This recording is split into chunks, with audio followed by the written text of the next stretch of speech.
Os Estados Unidos gostam de se apresentar como a maior democracia do mundo. Mas é claro que isso não é verdade absoluta, mas resultado de décadas de propaganda, política, cultural e midiática. A história americana é, em muitos aspectos, a história de direitos que foram negados durante séculos a milhões de pessoas. Quando a independência foi declarada em 1776 e a Constituição foi criada, alguns anos depois, a democracia americana já nascia com a contradição gigantesca, a escravidão. Como pode um país ser democrático e ter um regime de escravidão? Quando proclamava liberdade e igualdade, o país mantinha milhões de africanos e seus descendentes como propriedade.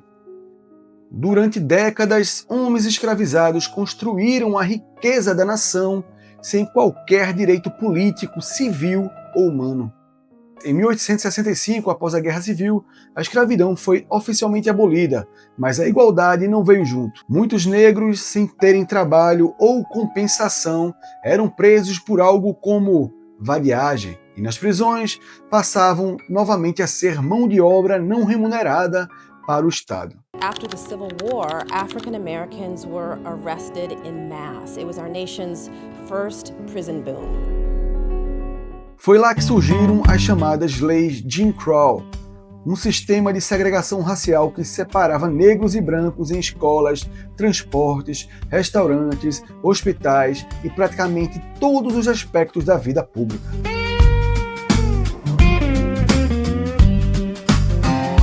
Na prática, os negros foram transformados em cidadãos de segunda classe. Além disso, testes eleitorais absurdos, taxas para votar e intimidação violenta impediram milhões de afro-americanos de exercer seu direito ao voto por quase um século, ou seja, eles não votavam. E quando as comunidades negras prosperavam, muitas vezes eram destruídas.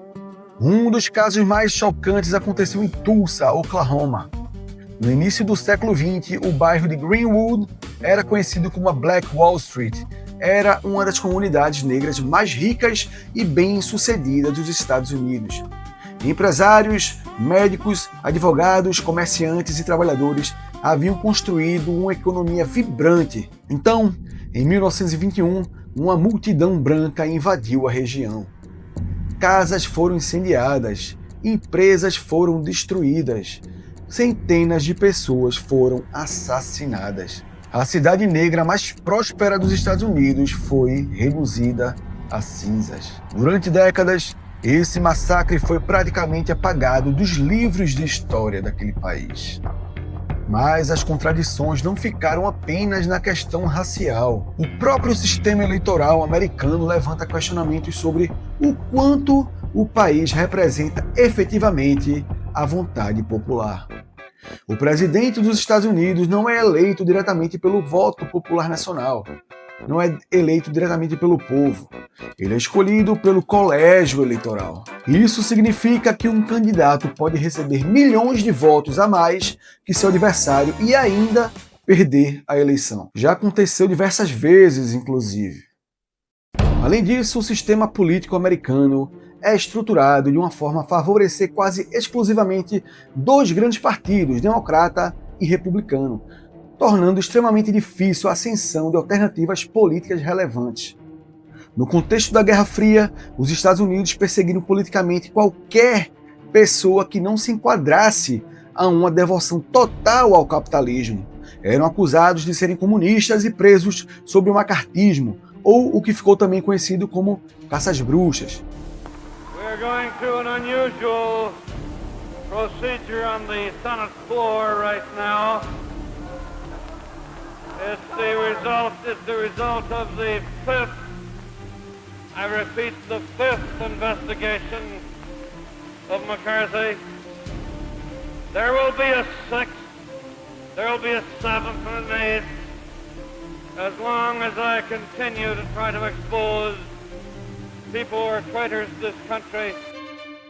Mas vejam só, que maior democracia do mundo era essa que prendia pessoas por terem ideologia diferente? Não era isso que eles acusavam a União Soviética de fazer? Outro exemplo impressionante do atraso em direitos civis envolve os casamentos interraciais. Até 1967, diversos estados americanos proibiam legalmente que pessoas de raças diferentes se casassem.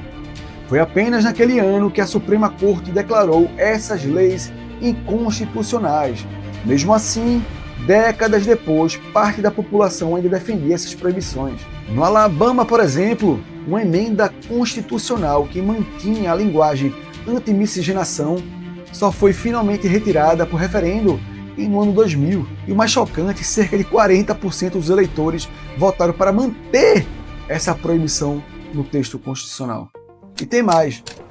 Enquanto o movimento pelos direitos civis cresciam no país, líderes como o reverendo Martin Luther King Jr. foi alvo descarado do FBI sob o comando de John Edgar Hoover, que tentou até provocar seu suicídio, levando ao conhecimento de sua esposa um caso extraconjugal que ele tinha. Foi o mesmo FBI e a CIA que executou extrajudicialmente líderes e membros do Partido dos Panteras Negras, como Fred Hampton, coisa que acusava os comunistas de fazerem com desafetos políticos. Que maior democracia do mundo era essa, que executava opositores políticos? Se uma democracia é medida apenas pela existência de eleições, então os Estados Unidos eram uma democracia, no mínimo, falha, dado seu processo eleitoral atrasadíssimo. Mas se uma democracia ela é medida pela garantia universal de direitos, igualdade perante a lei, pela participação efetiva da população e pela representação real da vontade popular, os Estados Unidos não se diferenciavam em nada de uma África do Sul do apartheid. Então, também não se diferenciavam em nada de uma ditadura racial. E muitos dos direitos considerados básicos hoje foram conquistados não pela generosidade do sistema americano, mas por décadas de luta social, protestos, mobilizações populares e enfrentamento ao próprio Estado, e com muito derramamento de sangue. Hoje, a autoproclamada maior democracia do mundo vai dando passos largos a uma ditadura de fato, sob os demandos senis de um racista pedófilo, muitas vezes usado como marionete por capitães do mato como Marco Rubio, e com sua polícia política com contornos claramente nazistas como o ICE.